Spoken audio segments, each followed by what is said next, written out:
Bora lá.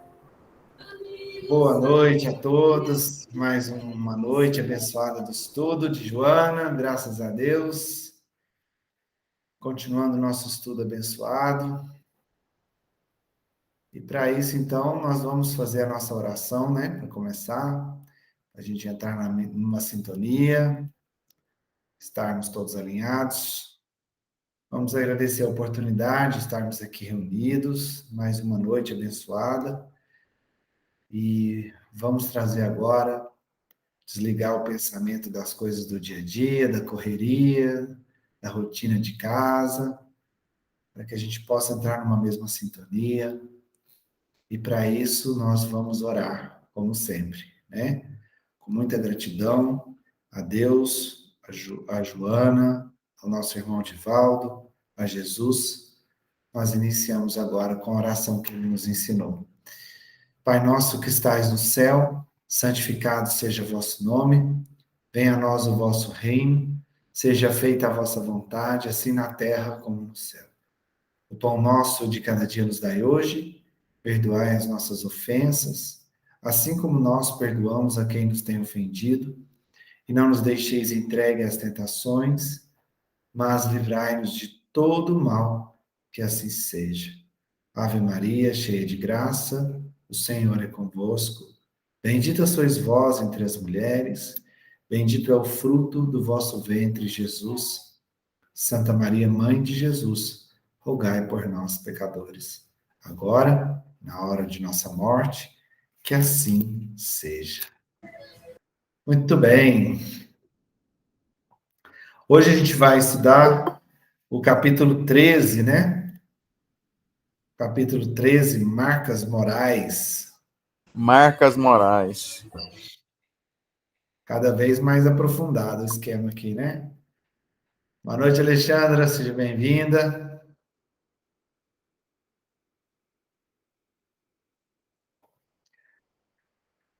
Bom, então vamos começar, né, com...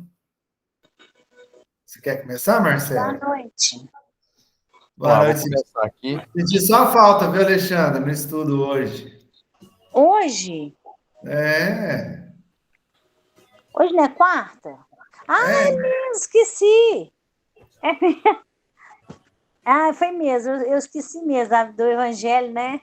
foi lindo hoje. Oh, deve ter sido. Sempre combinando com o que a gente fala, né?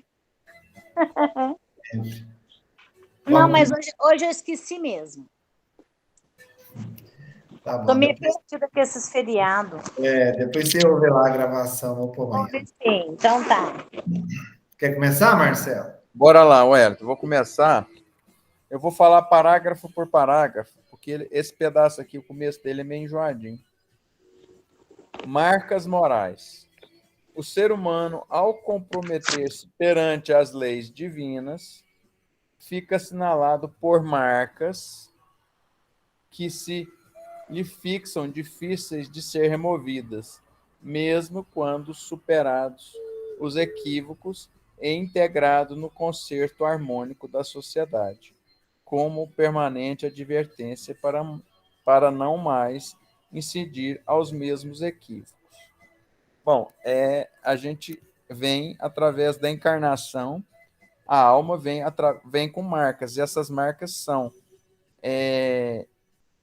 nós temos que sempre respeitar a lei divina. Hoje, por exemplo, como a gente sempre fala, nós estamos na nossa melhor encarnação. Mas nós temos marcas de vidas passadas. Agora, esse parágrafo, eu não entendi o que esse Yang quis dizer com arquétipos. Depois você vai me dar uma orientação sobre isso. São esses sinais psicológicos que facultam ao nobre psiquiatra suíço Yang o estabelecimento dos arquétipos com os quais construiu a sua doutrina libertadora, de muitos conflitos e de valiosa outras contribuições para o equilíbrio do espírito no seu aljube carnal. Bom, eu não entendi, só não entendi esse parágrafo, fiquei meio perdido em relação a essa leitura aí. O que Tá. é arquétipo? Arquétipos? Vamos lá, posso explicar? Pode, claro, por favor. Entendi. Muito bem. Ela se refere é psiquiatra ou psicólogo, Cris? Ele é Psicólogo. um Ele psicólogo, é psiquiatra e psicólogo. É. um psicólogo e psiquiatra Jung, né? Pronuncia Jung, eu falo Yang, a Cristiano quase me mata. Ele trouxe Não assassino português, fala o nome correto, por favor. a Joana, ela é uma seguidora dele, assim, ela estudou muito Jung, né? Ele é um pensador, né? Ele ele contribuiu muito com a psicologia, isso a Cris vai saber falar melhor do que eu, em relação ao próprio Jung. Quando ela traz os arquétipos de Jung, arquétipo é quando você pega características de alguém e você percebe aquelas características em outras pessoas. Aí você faz uma ligação naquele conjunto de características com aquela pessoa que demonstrou muito bem isso, ou personagem, ou animal. Um arquétipo é uma construção de características, aqui no caso psicológicas, né? Na qual referencia o comportamento das pessoas, tá? Eu até estava estudando isso aí, dando uma lida nisso com a Cris mais cedo. A gente foi procurar aqui quais são os arquétipos de Jung que ela se refere, né? Então, ele tem, num primeiro momento, ele tem 12 arquétipos. São 12 personalidades que são referências de comportamento para nós, para a humanidade, entendeu? E aí você lendo esses arquétipos, essas personalidades, essas características, você vai se identificar mais com um ou com o outro. Na verdade, nós temos todos, mas um deles a gente vai ter um pouquinho mais de semelhança, né, de comportamento com um deles. Tá? Só para título de curiosidade, eu anotei aqui quais são os 12 arquétipos, os primeiros 12 arquétipos de Jung. Ele fala do inocente. Então, 1, inocente. 2, o sábio. 3, o aventureiro. 4, o rebelde. 5, o mago. 6, o herói. 7, amante. 8, o comediante. 9, o comum. 10, o prestativo ou curador. 11, governante. 12, criador. São 12 arquétipos, 12 personalidades, né? Que vão meio que te referenciar, né? Por exemplo, eu não vou citar todos, não, vou citar um aqui, por exemplo. Qual é o arquétipo do sábio? O sábio, ele busca sempre a lógica, a verdade, ele tem muito critério com as coisas, ele pensa muito, e por ele pensar muito em relação às coisas, ele tende a ser uma pessoa metódica, aquela pessoa muito metódica ali, que tem que fazer as coisas nos detalhes, ele raciocina muito, vai muito na lógica, vai muito no que é verdadeiro, né? Como toda pessoa tem um desafio, né? Que é ali um ponto fraco ali que ele precisa superar, né? Então, o desafio do sábio é que ele fica preso muito nos detalhinhos, nos pormenores, né? Então, ele age pouco, ele pensa muito e age pouco. Esse é o arquétipo do sábio. E dentre todos esses arquétipos, depois eu vou colocar lá no grupo para todo mundo saber quais são esses arquétipos, né? Tem, por exemplo, também o prestativo ou o curador. Quem é o curador? Curador não, cuidador. Cuidador ou prestativo. É aquela pessoa altruísta, aquela pessoa que quer proteger, que tem muita compaixão, é aquela pessoa que o leme dela é amar ao próximo como a si mesmo. É aquela pessoa que quer cuidar do maior número de pessoas possível, né? E qual que é o desafio desse arquétipo do cuidador ou prestativo? Não carregar as dores do mundo. Lógico, ele quer cuidar de todo mundo, então ele vai trazendo a dor do mundo para ele, né? Então, o desafio dele é não carregar as dores do mundo. Foram 2 dos 12 arquétipos de Jung. Aqui é num momento em que ele é para você pegar a humanidade, né? Você pega os comportamentos da humanidade, você tem esses 12 arquétipos. Só que aí, analisando a parte íntima, analisando o eu, aí a Cris vai me corrigir se eu estiver falando errado, tá? Cris, você vai complementar, tá? Analisando o eu interior, ele criou 5 arquétipos. O eu interior. Tem o persona, que é como você se apresenta, como você se mostra para o mundo. É o arquétipo do persona. Né? Quem é a sua persona? É como você se mostra para o mundo. Tem o sombra. Sombras são todas as qualidades, também defeitos, todas as suas características que você mesmo não conhece. É a sua sombra, né? Tem o ânima. Ânima são os aspectos femininos do homem. Todo homem tem alguns genes femininos na sua constituição, nos seus cromossomos, né? Então, ele tem alguns comportamentos femininos nele. Isso é o ânima do homem. Assim como tem o ânimos, que é o contrário. São os comportamentos masculinos da mulher, que a mulher também tem genes masculinos, né? Então, tem o ânima e o ânimos. E, por último, tem o self. Para Jung, o self é quando você busca a sua individualização, mas não no sentido egoísta. Não é ego. O self é quando você busca o autoconhecimento.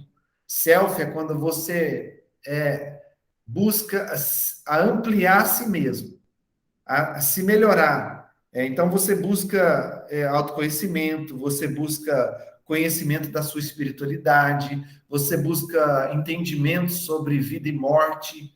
Então, o self é quando você busca essa ascensão íntima, essa ascensão interior sua, tá? Isso foi um pouquinho que eu pude ler e estudar hoje à tarde sobre os arquétipos de Jung. Cris, complementa aí. Você que entende, você que é psicólogo. Parabéns, viu, Tu estudou mesmo. Muito obrigada pela orientação aí. O que você quer que eu complemente, amor?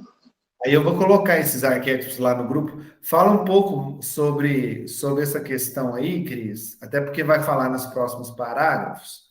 Fala um pouco sobre Jung, sobre essa questão do self aí.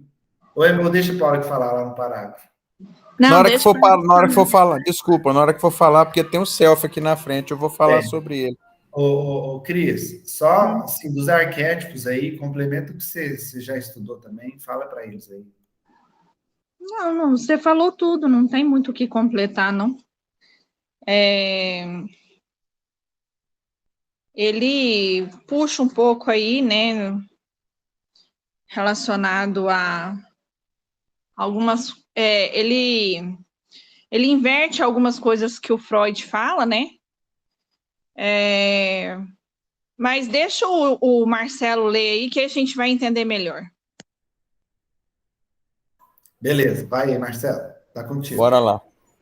Agora fala aqui, ó. Erro, o vício, o ato criminoso encontram-se carregados de emoções perturbadoras de tal ordem que levam a sua vítima a situações embaraçosas durante muito tempo. Encontram-se carregados de emoções, de marcas, né? Erro, vício, ato criminoso. E a vítima se encontra em estado de embaraços, né? Que levam à perda do equilíbrio. Aí depois ele vem em seguida aqui embaixo. Ela, né? Ele não, ela. Ela é uma seguidora do Jung, né?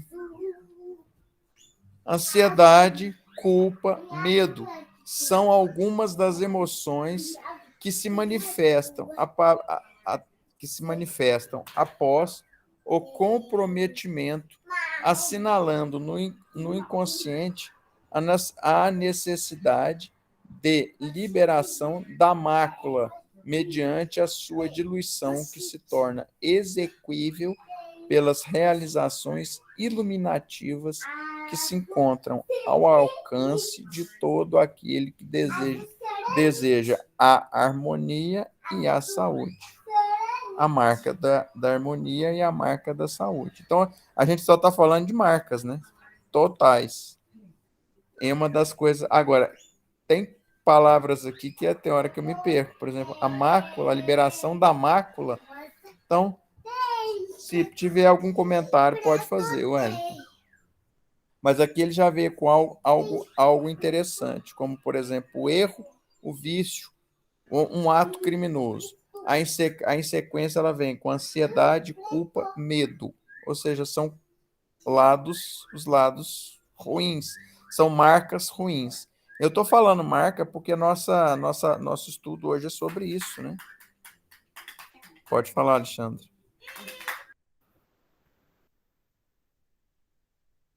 Pode falar, Wellington?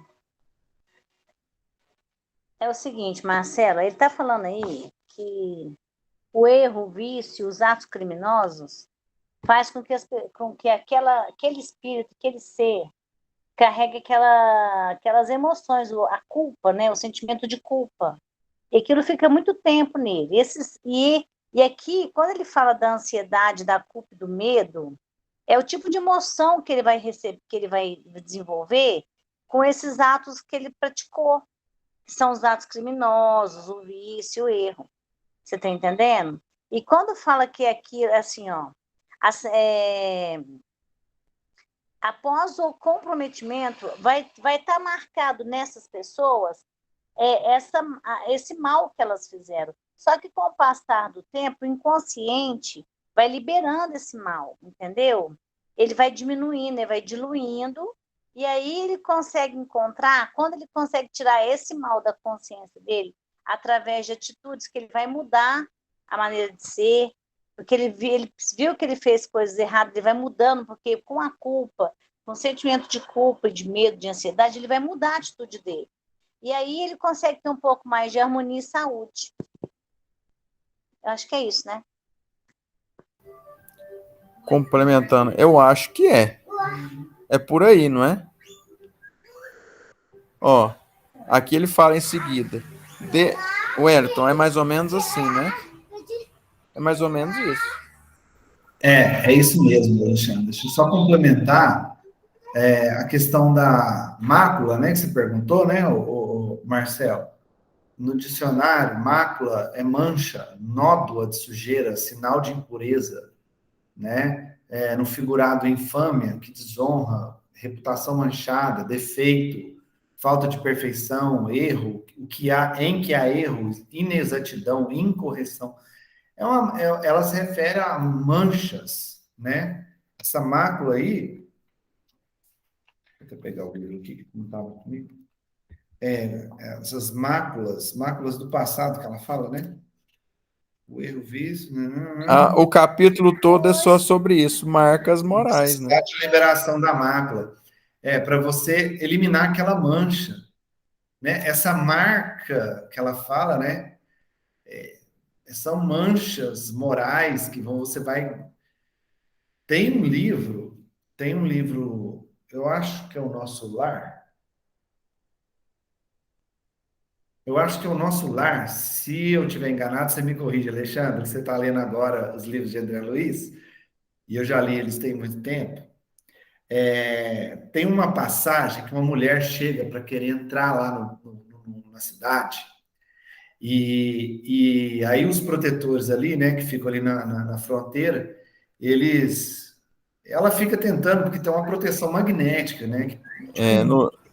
Nos mensageiros, no campo da paz. Que protege a cidade, e ela tentando entrar. Aí ela não consegue, ela começa a xingar, fala um monte de palavrões e sai. No que ela sai, eu e os protetores ali que estavam ali no muro, vigiando ali, pega e fala assim, nossa, que manchas são aquelas no corpo dela, né? No perispírito está cheio de manchas, né? E aí o outro vem, o mentor, falar que aquelas manchas são os abortos que ela cometeu ao longo das últimas reencarnações dela, né? Nosso lar mesmo. É nosso lar, né? Não é nosso lar, não. É mensageiros no campo da paz. Não é não, é nosso lar. Certeza absoluta do que Eu acho que é nosso lar também, É Marcelo. nosso lar, é nosso lar, é Bom, nosso lar. depois É a André gente Luiz, vê. depois a Mas gente vê isso. o que importa é o seguinte, né? Aquelas manchas, agora não me engano se eram ovoides, que eu acredito que sejam ovoides. Ovoides eram pessoas que ela abortou em vida. Isso no perispírito, gente, né? Ela fez as escolhas que ela fez. Agora ela está falando aqui o erro, o ato criminoso, o vício, que foi gerando manchas. Aqui a Joana está falando de manchas psicológicas, manchas que são memórias que você vai resgatá-las e aquilo vai desencadear um sentimento, uma emoção em você, para não deixar você esquecer, não te permitir errar mais. No caso ali do fato que eu estou citando, da mulher, aquilo gerou manchas no perispírito dela, que ela se conectou ao voz daqueles espíritos que ela abortou, ou seja, ela assassinou, né? Porque eram espíritos que estavam se preparando para reencarnar e ela não deixou eles virem, e eles ficaram com tanto ódio dela, se conectaram a ela, infelizmente, chegaram ao nível de ovoides e se conectaram a ela, né? Olha que situação triste. Aqui ela está falando exatamente dessas manchas psíquicas que a gente vai guardando no nosso, na nossa mente, né? No nosso inconsciente, para que isso seja um alerta, para que a gente não cometa mais, né? O espírito superior, a gente vai chegar, a gente vai evoluir, isso vai impedir a gente de evoluir? Não. Nós vamos evoluir, nós vamos crescer, nós vamos chegar a espíritos puros um dia. Nessa, como você falou, né, Marcelo? Nessa reencarnação é a nossa melhor encarnação, né? Nós estamos na nossa melhor versão até agora, porque nós já temos uma escalada aí, que nós temos de várias reencarnações que a gente vem errando muito, e nessa nós estamos errando menos. E é claro que, por que instintivamente a gente não comete os mesmos erros? Por que, vamos supor, eu fui lá, eu assassinei nas minhas vidas anteriores, eu assassinei um monte de gente. Por que nessa vida agora eu não consigo mais fazer isso? Porque eu aprendi com aquilo, né? Aquilo me trouxe sofrimentos, dores amargas e me trouxeram valiosos aprendizados,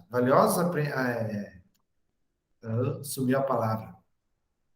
Valiosos ensinamentos para mim, né? Grandes aprendizagens. É ensinamento mesmo. Ensinamentos que eu adquiri com isso. Então, essas manchas morais que eu fui, eu vou trazendo elas e aquilo vai me incomodando até que eu resolva limpá-las, né? Para não cometer aquilo novamente. Vamos continuando aí.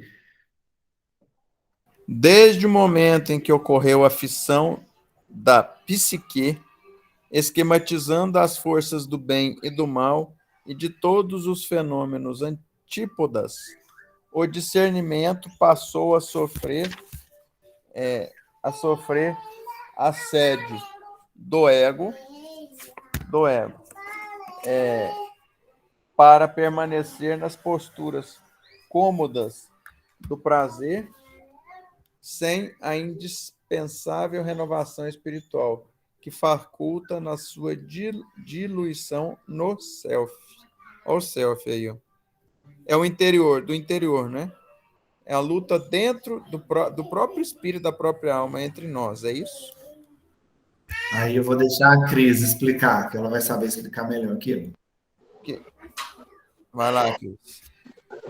É isso mesmo. O que acontece? Todas as coisas que acontecem com a gente fica gravado na nossa alma, desde a nossa existência.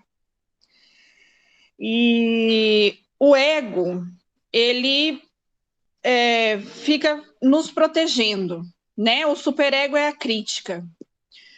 O ego nos protege, apesar de ser um pouco egoísta, ele protege.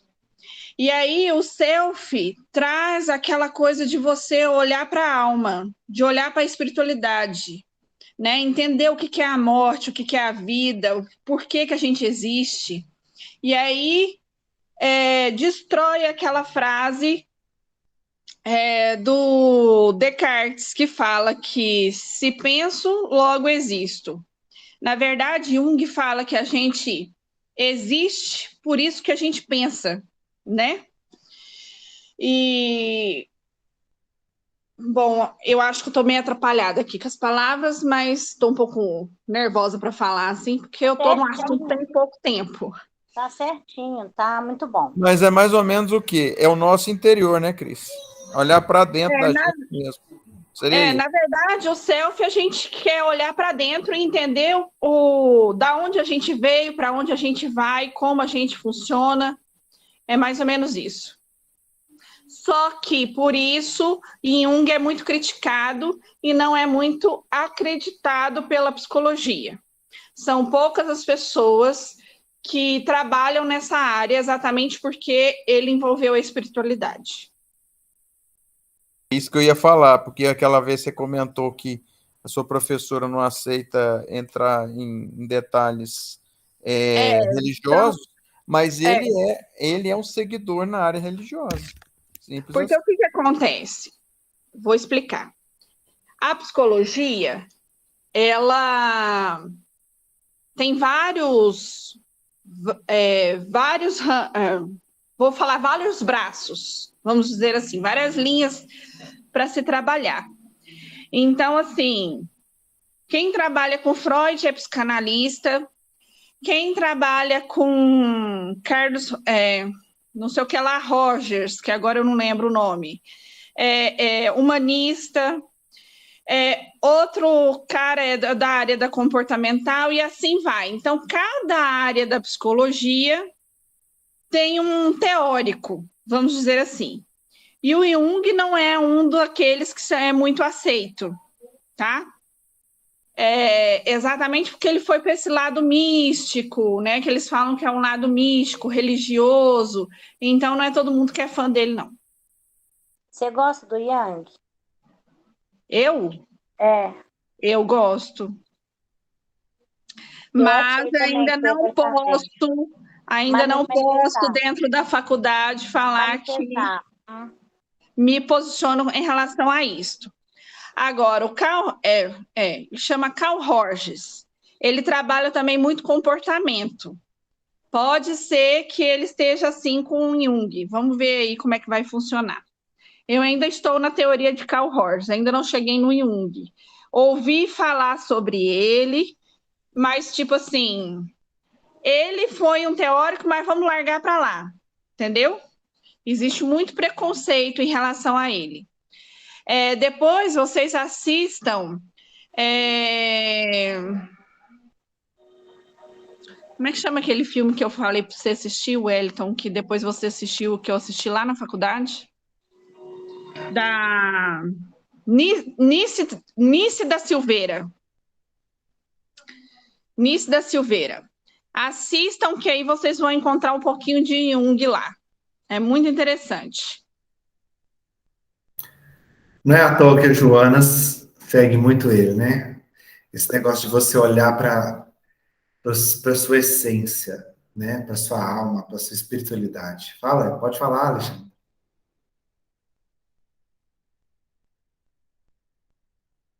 Abre o microfone. A Cris explicou muito bem, mas assim, eu queria só fazer um esclarecimento com você, Wellington, que eu entendi que esse parágrafo está falando justamente o contrário. Que é assim, que a partir do momento em que a gente separa o nosso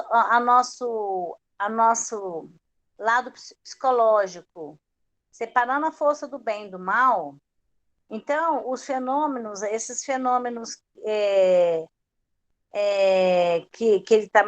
está falando aqui, né, esses fenômenos antípodas, que são os opostos, né? Aí o nosso discernimento passou a sofrer assédio do ego.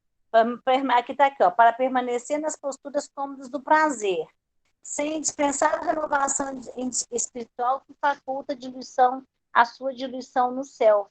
Então, se a pessoa separar a parte psicológica do entendimento aqui, a parte como é que eu vou falar? A parte do que é certo e do que é errado, ela parar de analisar, Aí ela começa a afastar. É isso que está falando aqui, não é? Nesse parágrafo? Pelo que eu entendi, é mais ou menos isso. O que que acontece? Quando a gente começa a discernir, vamos lembrar do capítulo anterior que falou do livre-arbítrio, né? Quanto mais livre-arbítrio a gente tem, mais poder de decisão, poder de escolha, né? Desculpa, quanto mais conhecimento a gente tem, mais a gente tem a condição de escolher, o poder de escolha. Ou seja, quanto mais a gente conhece, mais livre-arbítrio a gente tem. Que nós vamos ampliando o nosso poder de decisão. Tá.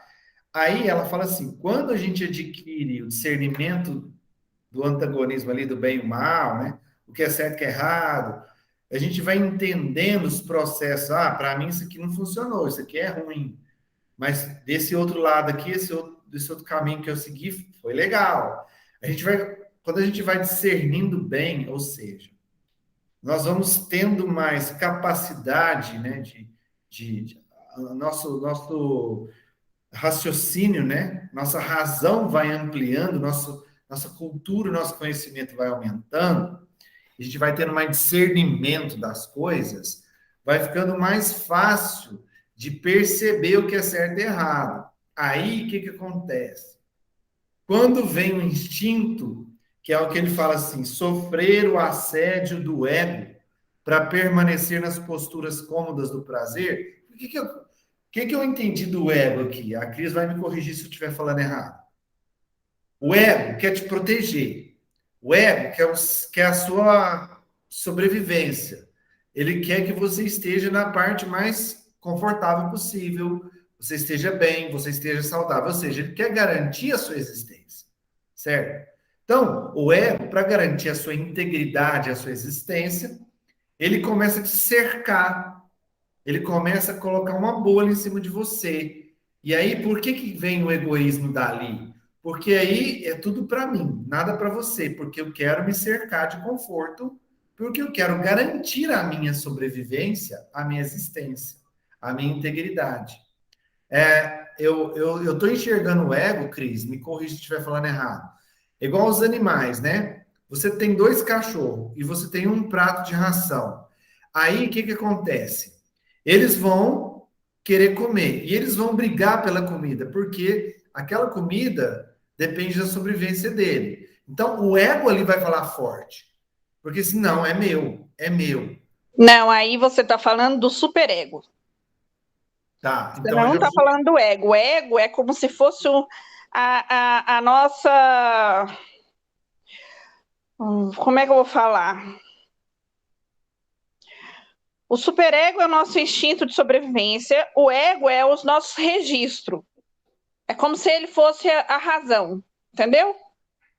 Tá, mas como ela não diferenciou os dois aqui, porque quem diferencia os dois é o Freud, né? Que diferencia ego e superego. É. Ela não falou superego, ela falou ego, só que ela falou assim: permanecer nas posturas cômodas do prazer. O Quem ego. faz isso não é o ego. Tá, só que aqui você está falando mediante o pensamento de Freud, né? É, Tá, só que ela está falando de Jung. mas aí, então, eu não vou entrar nesse mérito porque eu não estudei aprofundado para falar sobre isso. Eu só sei sobre Freud por enquanto. Então, para mim, ainda é o superego que faz isso. Tá, beleza. Então, a gente for entrar nisso é muito técnico, eu não tenho conhecimento para isso, mas dentro do parágrafo, o que eu entendi? Quando ela se remete ao ego, ela está falando justamente dessa questão de você pensar em si mesmo na questão assim de para mim, eu tenho que sobreviver, tem que ser bom para mim, eu quero mais confortável, eu quero o que é melhor para mim. E fecha os olhos para o resto. Então, é esse ego aí que ela está se referindo, porque esse ego que me leva na minha zona de conforto, a minha postura de zona de conforto, a minha situação cômoda de prazer, né? Do jeito que tá aqui tá bom para mim. Para que eu vou querer sair da minha área de conforto, né? Aí o que acontece? Vem o self e fala para mim: Não, você precisa sair da sua zona de conforto, sim, para que você seja melhor do que você é. O self é o que te leva para a sua espiritualidade, para o seu eu interior. Então, é o self que fala para você, larga de preguiça, sai desse comodismo seu, sai do que tá confortável, sai do que está gostoso e prazeroso, porque isso não vai te levar a nada. Busque mais, você merece mais, você pode ir além. Eu entendi que é isso, que a diluição desse comportamento que te leva, te traz, te arrasta para o instinto, te arrasta para o confortável, te arrasta porque é mais fácil, né? Que é o self, que é a busca da sua essência. Aí eu lembro de Buda, que ela se referiu a alguns capítulos para trás, que Buda largou tudo, largou o palácio, largou os prazeres para viver uma vida de mendicância, para viver na precariedade, justamente nessa busca interior, né? O Buda estava numa busca incessante de um autoconhecimento. Então, o self ali do Buda estava gritando, independente de quais dificuldades que ele iria passar, ele passou fome, ele quase morreu de inanição, passou todas as dificuldades da pessoa sem nenhum conforto, sem nada na vida, né? Praticamente nada, ele não tinha nada, ele comia um grão de arroz por dia, né? Achando que com isso, sacrificando o físico, ele ia encontrar a sua parte espiritual. E eu acredito que é aí que está o self. É aí que eu entendi o self. Entendeu, Alexandre? Ou eu compliquei mais? Seria o ego do bem. É o ego do nosso bem para que a gente possa sair da zona de conforto para buscar algo melhor. Se sair do eu, ali do eu fechado, né? Sair daquele mundinho do é só eu comigo mesmo, para o eu que enxerga o todo, né? Para ir para a essência, para se conectar a Deus, para se conectar a coisas maiores, a sua própria alma, a sua essência, que é muito maior do que o seu individual, do seu corpo físico, né? Vai além por isso. Agora eu entendi por que Yang é tão criticado, né? Que entra numa parte que a ciência não consegue explicar, que é a parte espiritual. E agora eu entendi também por que a Joana segue ele tanto, né? Porque ela gosta tanto do pensamento dele, né? Beleza. Quem quer ler? Quer ler continuar a leitura, Alexandre? Pode ser. A atração da felicidade promove o esforço do ser para vencer os impulsos ancestrais que se esculpiram no cerne da vida, oferecendo os valores morais para consegui-lo. Vou explicar parágrafo por parágrafo também, que eu acho melhor. Aqui está falando o seguinte, que a gente, na busca da felicidade, a gente se esforça para vencer os nossos defeitos do passado, para a gente conseguir um pouco de melhoria nos nossos valores, paz interior. Então, deu para entender assim. A percepção do que é correto e do que é pernicioso proporciona a opção por tudo aquilo que favorece com harmonia, abrindo um imenso elenco de trabalho com as ferramentas do amor, que passa a inspirar o comportamento. Aí a gente lembra do livre-arbítrio, né, Ué? Que a gente vai aprendendo, desenvolvendo e vai aprendendo o que é o certo e o que é errado. E aí a gente busca a harmonia, não o desequilíbrio com o livre-arbítrio. E isso vai abrindo para a gente as ferramentas e a gente vai descobrindo que o amor te ajuda a você melhorar o seu comportamento, que através das atitudes do amor, você vai melhorando o seu comportamento. Adquirida a consciência, esse parágrafo eu achei perfeito.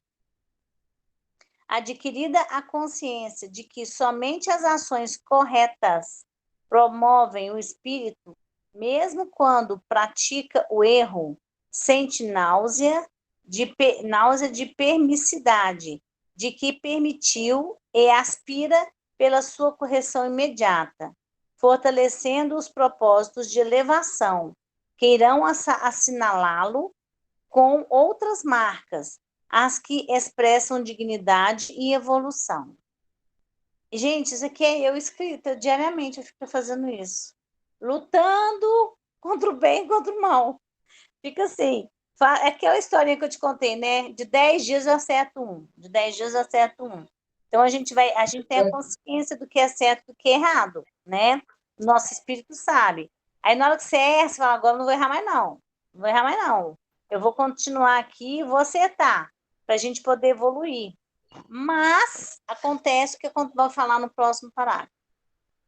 O longo período de primarismo condiciona o ser profundamente à repetição das velhas fórmulas, já que não lhe satisfazem, porque, havendo conhecido o lado superior do comportamento rico, de emoções sem tormentos, não mais se tranquiliza nas atitudes antigas.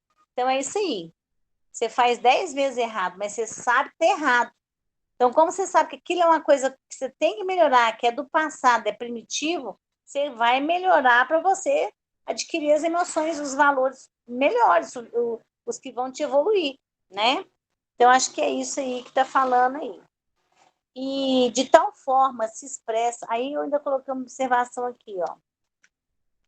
Velhos erros não vão diminuindo, conhecendo o lado superior das nossas atitudes e emoções, e assim vivemos com menos tormentos. A outro parágrafo. De tal forma se expressam esses novos sentimentos que eles próprios possuem as formas necessárias para as mudanças, e às vezes dolorosas, porque assinaladas pelo sacrifício e pela renúncia. É renúncia, gente. É renúncia. Você tem que sacrificar, não tem como. Se você quer mudança, você tem que sacrificar, você tem que renunciar. E não é fácil. Tem que estar vigiando. É orar e vigiar o tempo todo. É igual você quer fazer uma dieta. Eu estou pelejando, viu? Mas não estou conseguindo, não. Mas tem que pelejar mais para começar a emagrecer. Mas não está fácil, não. Mas sempre com objetivo. Estou lá, estou firme. Eu posso ler o outro? Como é que é? Posso só fazer um comentário rapidinho? Pode. Deve. Primeiro ponto aí da primeira parte da leitura que você fez, né? Que ela fala que é você se esforçando para criar outras marcas. Ou seja, lembra da gente falar do hábito? O hábito você não apaga ele, você não exclui um hábito, você substitui ele por um hábito que você julga melhor. Se eu tenho um hábito que me incomoda, igual você falou, né, Alexandre? Daí eu vou errando 10 vezes e buscando acertar. Uma hora eu vou acertar, porque eu sei que aquilo está errado. Então, um hábito é algo que eu faço com frequência, é algo que eu repito todos os dias. E ela fala aqui, nós puxamos esse hábito do primarismo, ou seja, lá de trás, nossos vícios de comportamento. E aí a gente quer, para mudar isso, a gente tem que criar um novo hábito. A gente não vai eliminar uma marca moral, a gente vai substituir ela por uma nova marca, uma marca que traga coisas boas, né? E aí, quando falo dessa questão do sacrifício, da abnegação, é o que a gente estava até comentando aqui, né? Olha só, quantos queriam estar aqui no estudo hoje? Quantos queriam estar? Quantos estão? Isso prova do sacrifício que a gente tem que ter, da abnegação, de estar firme, mesmo cansado, mesmo tendo uma semana tribulada, e a gente quer. Não estou falando isso para julgar ninguém, estou falando isso para mostrar assim, que realmente quando a gente quer fazer a mudança, é desafiador, vai ter obstáculo, né? Se pergunta para as pessoas assim, ó, quem quer evoluir? Tiver 100 pessoas no ambiente, elas 100 vão falar que querem. Agora, quantas realmente vão pagar o preço para evoluir? Quantas realmente vão estar ali se esforçando, lutando e enfrentando a dor, enfrentando o desânimo, enfrentando o cansaço, enfrentando os velhos hábitos, lutando contra os velhos hábitos para formar novos hábitos, para realmente evoluir. Vai sobrar 3, 2, talvez 1, talvez nenhum, dos 100. Né? É esse sacrifício que ela está falando. Todo mundo quer, mas na hora de pegar mesmo para fazer, poucos são os que fazem. Muitos serão chamados, poucos serão os escolhidos. Pode continuar, Alexandre.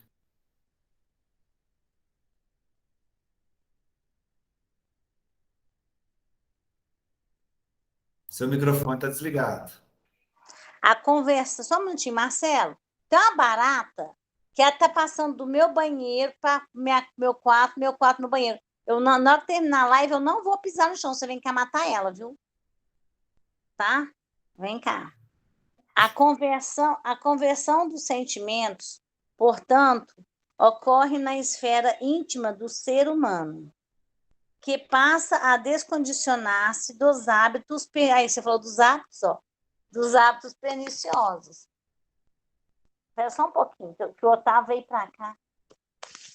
Dos hábitos perniciosos. Gerando outros que são enobrecedores. É o que você falou.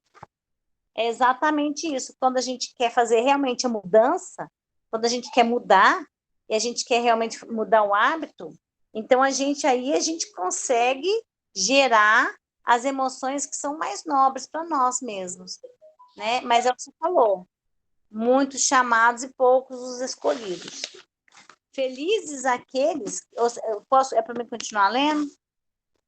Vamos continuar essa frase, que tem tudo a ver, né? Felizes aqueles que podem assinalar que, por marcas que mudam de significado no transcurso da mesma existência. Essa frase é muito boa.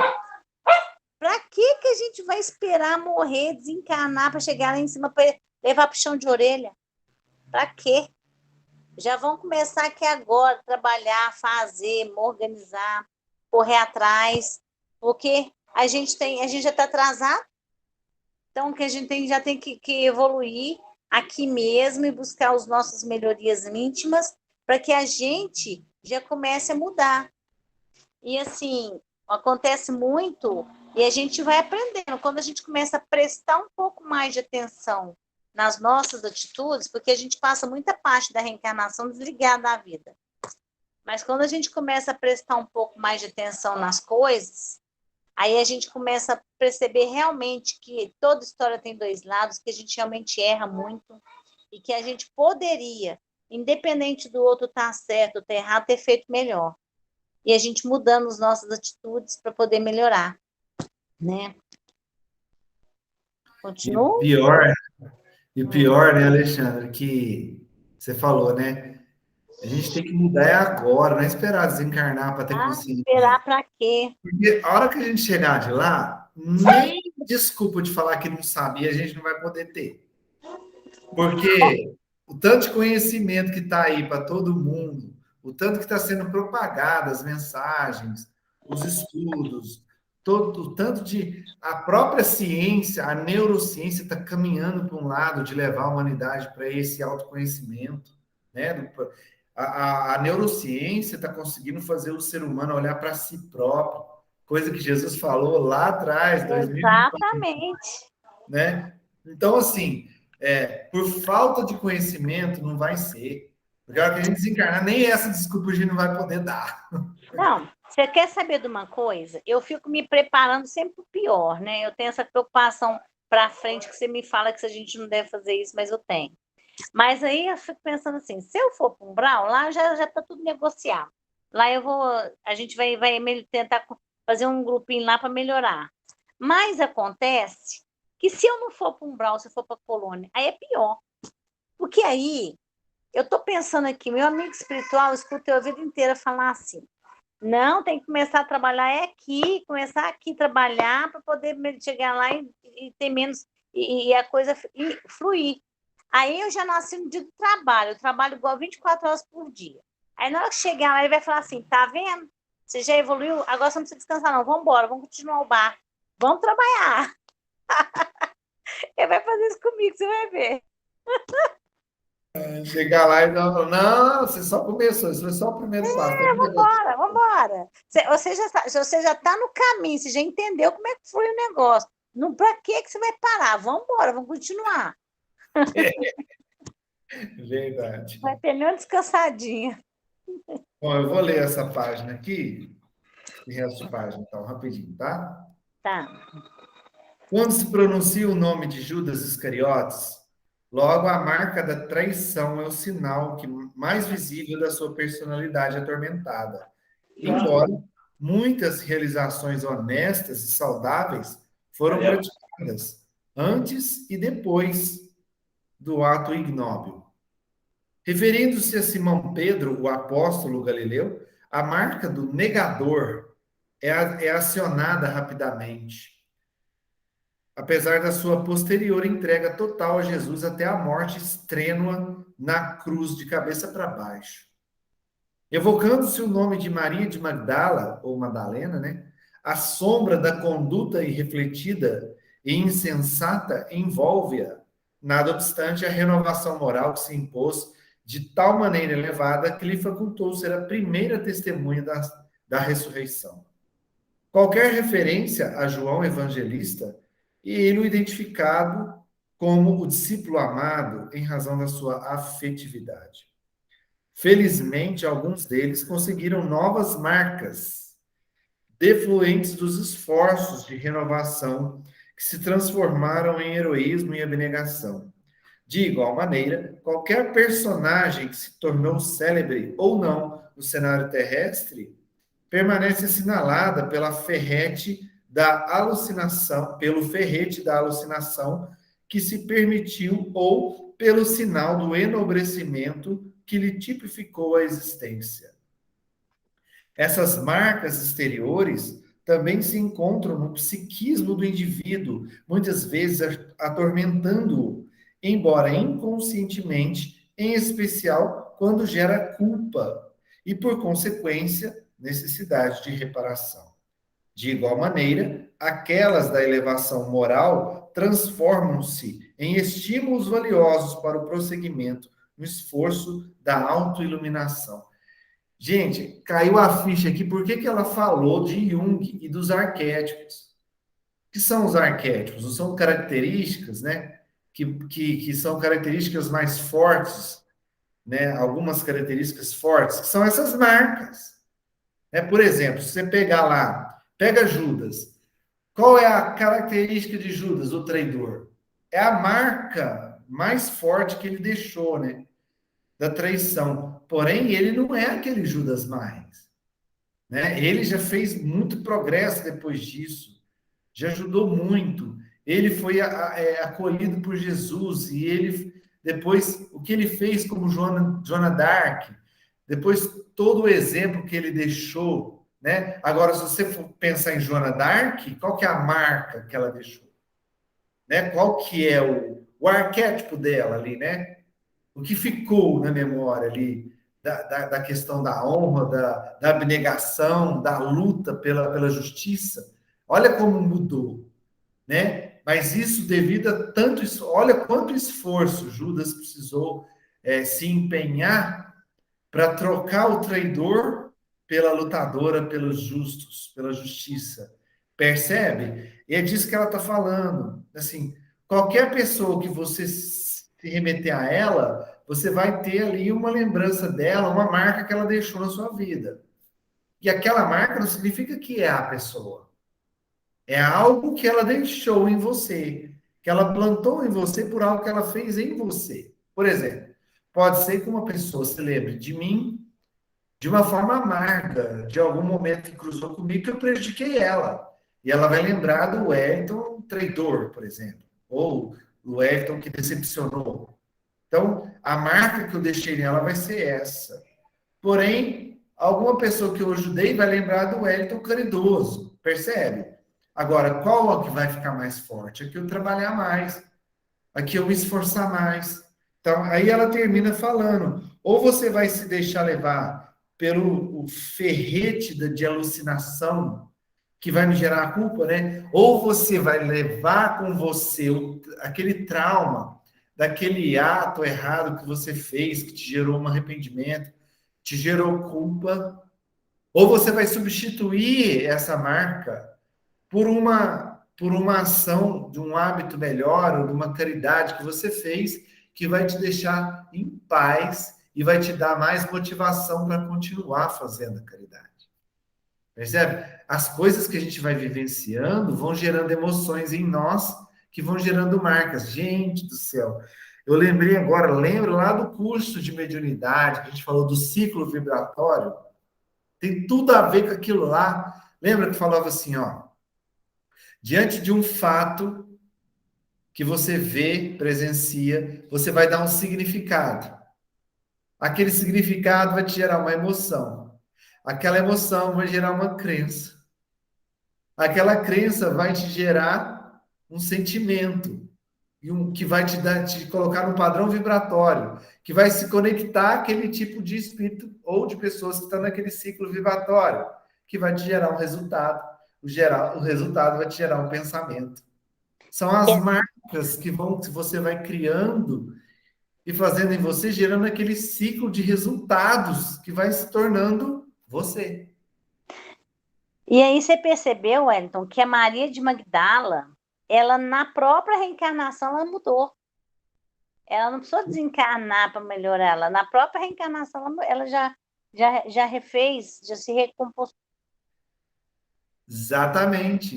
Todos eles, Judas, Maria de Magdala, os outros dois apóstolos, todos eles. Simão Pedro, que negou Cristo por 3 vezes, né? Ficou lembrado por isso. Justamente. Só que ele seguiu tanto Cristo depois, mesmo depois que Jesus desencarnou, ele seguiu como um dos apóstolos mais fiéis de Jesus, que ele foi crucificado pior que Jesus.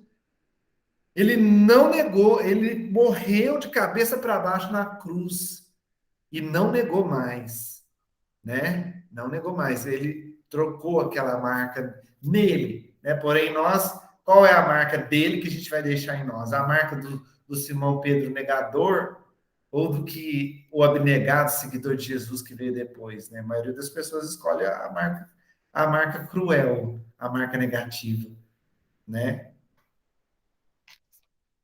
Cris, quer ler a última parte? Não. Lê aqui a última parte para nós. Não. A pessoa fica fugindo do estudo. Mas tá difícil. Ela tá muito levada toda vez agora, é assim. Ô, Cris, bora, filha. Lê, Cris. Não. Você tá triste? Tô com dor. Diferente. Lê aí, Wellington. Tá, então para a gente encerrar, né? Vou ler essa última página aqui.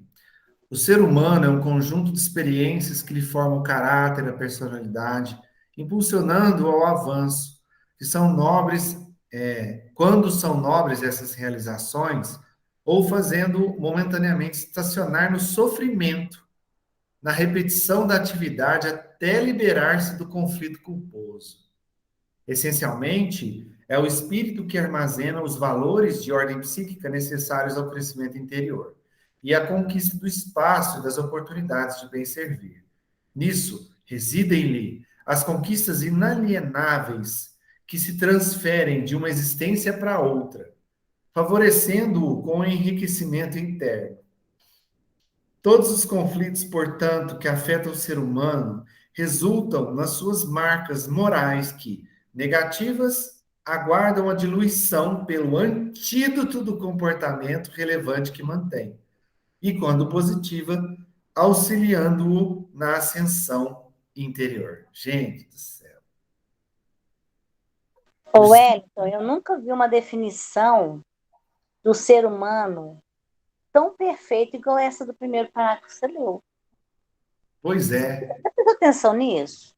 Pois é. O ser humano é um conjunto de experiências que formam um caráter, a personalidade, que é impulsionada ao avanço para as nobres realizações, tá vendo? Ou se estaciona.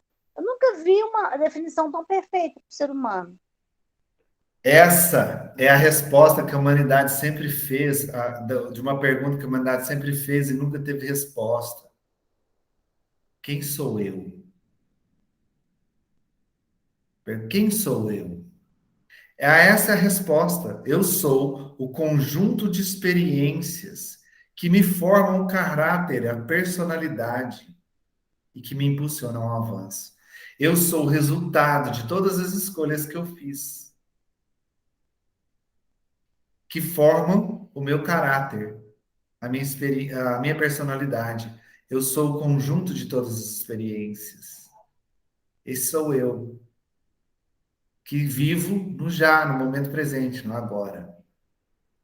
Eu não sou o meu passado, porque aquele passado já ficou para trás, eu já cresci depois daquilo. Então eu não sou aquilo mais, porque eu tive novas experiências depois dele. Então hoje, o eu de hoje é muito diferente do eu do passado, porque o eu de hoje, como o Marcelo falou sabiamente, eu estou na minha melhor reencarnação, porque eu estou num acréscimo de experiências muito maior do que o meu eu do passado. Então, eu não sou o meu passado, eu sou o meu presente.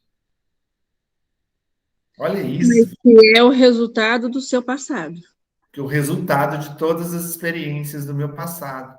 Porque tem uma frase que o Danilo fala muito, e outras pessoas também já falaram que plantar não é obrigatório, mas a partir do momento que você plantou, o colhimento é obrigatório. A colheita é obrigatória, exatamente. Né? Aí, gente, ele fala essa questão aqui de o espírito armazenar os valores que vai passando de ele vai somando experiências e vai levando isso para frente, né?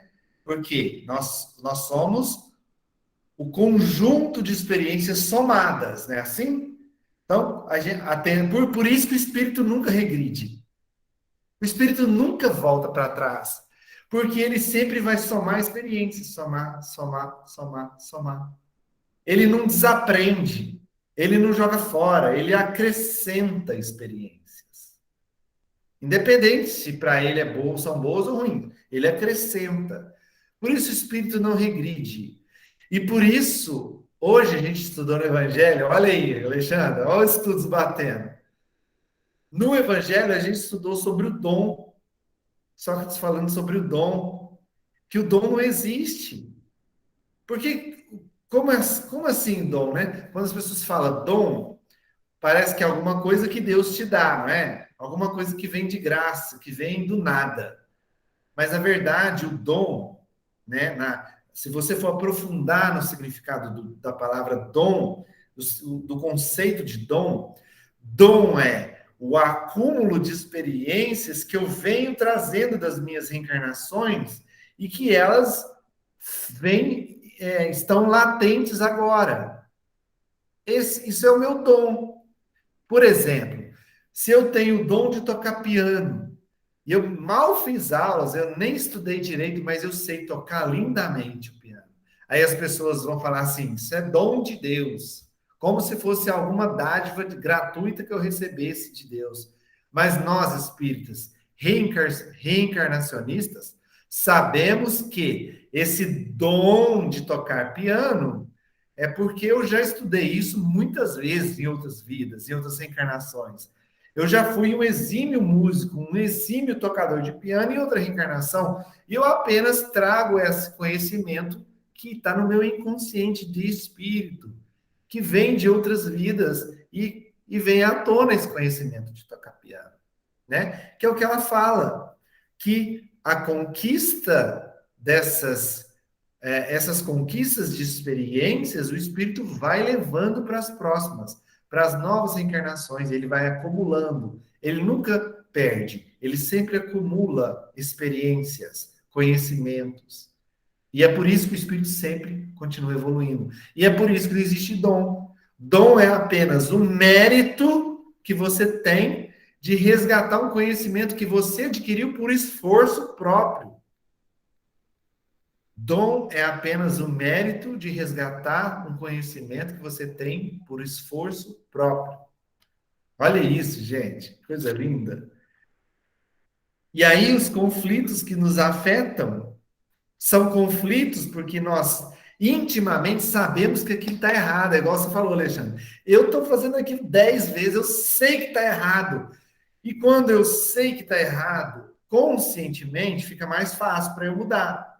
Mas quando conscientemente eu não lembro, mas no meu íntimo, de espírito, no meu inconsciente, eu sei. Aí eu estou fazendo errado e eu fico em conflito, porque o meu inconsciente, o meu espírito está me cobrando que aquilo não é adequado de fazer. Eu sei que intimamente aquilo não é certo, mas eu continuo dando voz ao meu primarismo, aos meus instintos lá de trás, e continuo fazendo as coisas erradas. E aí eu vou gerando cada vez mais conflito interno. E aí é o começo do livro, quando a gente não aceita, né? A gente não se aceita, é porque intimamente a gente sabe que a gente está fazendo algo errado e a gente não está aceitando aquilo. Só que a gente não sabe explicar o que que é. Mas o nosso espírito sabe. Ele sabe. Ele tem a consciência de que aquele hábito está errado. Que isso está me fazendo mal. Né? É igual aquela pessoa que vocês vão saber de quem eu estou falando, que a gente atendeu lá no centro. A pessoa com tanto ódio, tanta mágoa, com tanto que ela queria eliminar o próprio espírito. Porque ela não aceitava o que estava acontecendo com ela, né? O orgulho muito grande, porque na verdade ela está em um conflito muito grande, porque parte dela não aceita, não quer admitir toda a aprovação que ela está enfrentando, mas outra parte dela está gerando conflito, porque ela sabe que ela tem que viver aquilo, que ela precisa aprender algo com aquilo. E o conflito interno dela é tão grande, gera uma dor tão grande, que ela quer eliminar essa dor a qualquer custo, que ela acha que para eliminar essa dor ela tem que eliminar a própria vida. O nível que chega o conflito interno, né? Que ela fala aqui. E que vai gerar marcas morais e que está aguardando a diluição dessas marcas, dessas máculas, né? Pelo antídoto. Olha aí, gente, pensa. Olha como é simples. Por exemplo, qual que é uma imperfeição minha? Que me acompanha, vamos supor. Qual que é uma imperfeição que eu tenho? Eu sou impaciente. Se eu sou impaciente e eu aceito, eu admito isso, que eu sou impaciente, qual é o antídoto da impaciência? A paciência, que é o contrário, né? Então, para que eu elimine a impaciência em mim, eu vou acionar o antídoto, que é a paciência. Então, eu vou começar a trabalhar em minha paciência. E aí isso vai aos poucos eliminando, diluindo a impaciência. Simples. Não é fácil, mas é simples. E a gente fica complicando. Eu quero me tornar uma pessoa melhor. Outra coisa que falou no Evangelho hoje, enxergar os próprios defeitos e parar de enxergar o defeito do outro. Se eu quero me tornar melhor, eu tenho que passar a enxergar o que está errado em mim, o que está imperfeito em mim. Enxergando o que está imperfeito, eu vou buscar o antídoto. E aí eu vou começar a corrigir aquilo. Só que se eu jogo para o outro e fico apontando defeitos dos outros, o fulano é impaciente, fulano é preguiçoso. O que eu vou fazer para o outro? Nada. Eu não tenho poder de decidir para o outro. Quem vai poder decidir é só ele. O que eu posso fazer é por mim. Porque eu sou o conjunto das minhas experiências. Então, eu que posso trazer responsabilidade para mim e decidir aceitar ou não aquela imperfeição. E aceitando ela, eu vou trabalhar para corrigi-la, lutando pelo antídoto dela. Eu vou ser, eu sou preguiçoso, eu aceito que eu sou preguiçoso. Então, como que eu vou corrigir a preguiça em mim? Sendo uma pessoa mais ativa. Então, eu vou procurar ser mais ativo. Toda vez que eu ver que eu estou parando, não, eu vou agir porque eu quero combater a preguiça. Percebe? E ali eu vou, com o antídoto, corrigindo meus comportamentos que para mim são ruins. E aí eu vou mudando meus hábitos e vou me tornando uma pessoa melhor.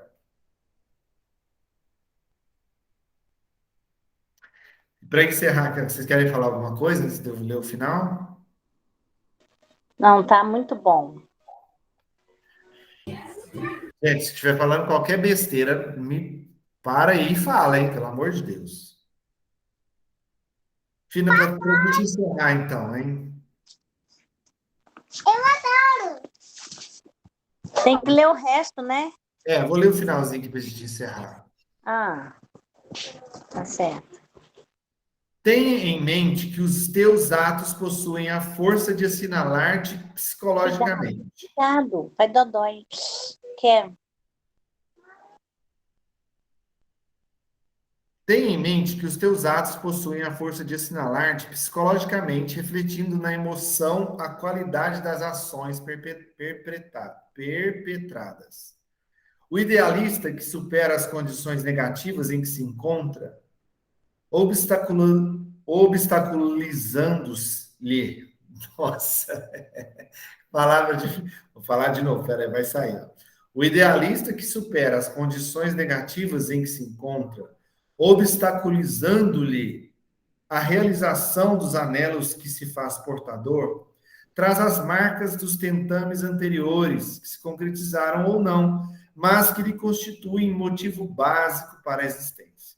Os interesses da atualidade, de igual maneira, irão deixar os sinais correspondentes que lhe programarão os comportamentos do futuro. Assim sendo, permite-te assinalar pelas marcas do Cristo, que são a bondade e o amor, a mansidão e a caridade, enriquecendo-te de bênçãos de harmonia e de felicidade, ainda nesta existência corporal.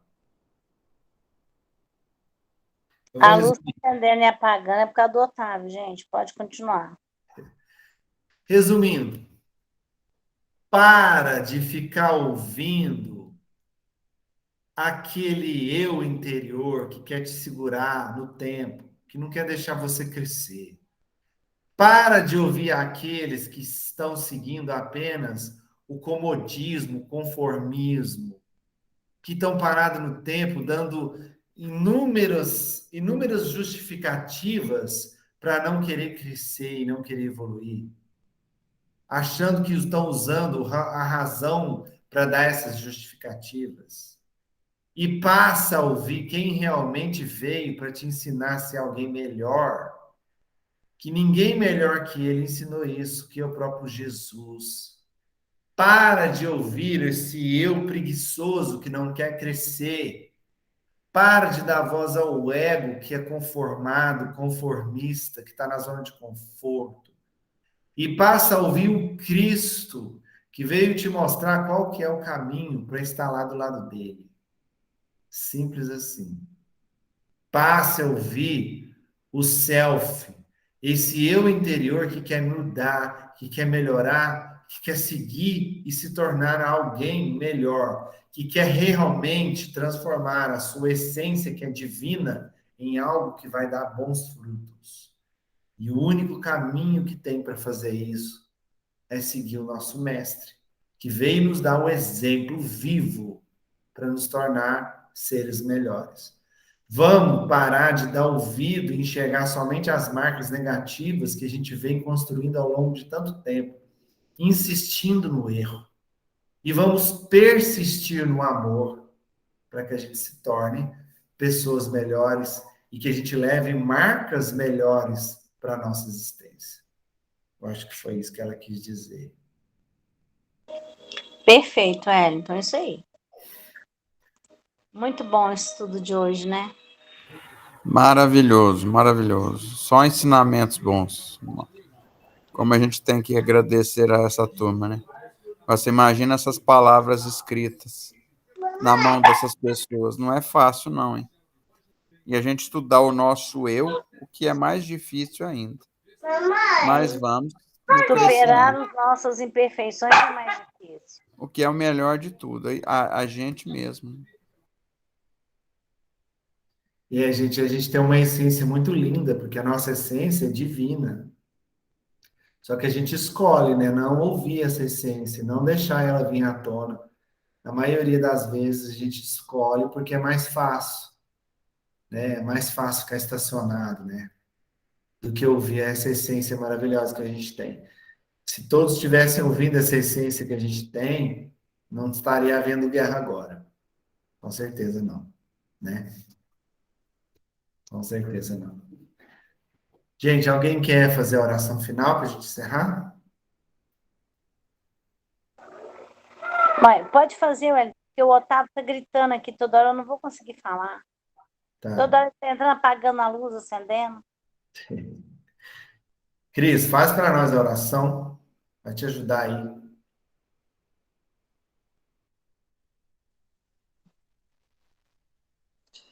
Vamos agradecer a Deus por mais essa oportunidade de hoje, os aprendizados de Joana, escritas pelas mãos de Valdo. Os nossos anjos de guarda possam nos proteger e nos amparar a cada passo que a gente der nessa caminhada, nessa jornada.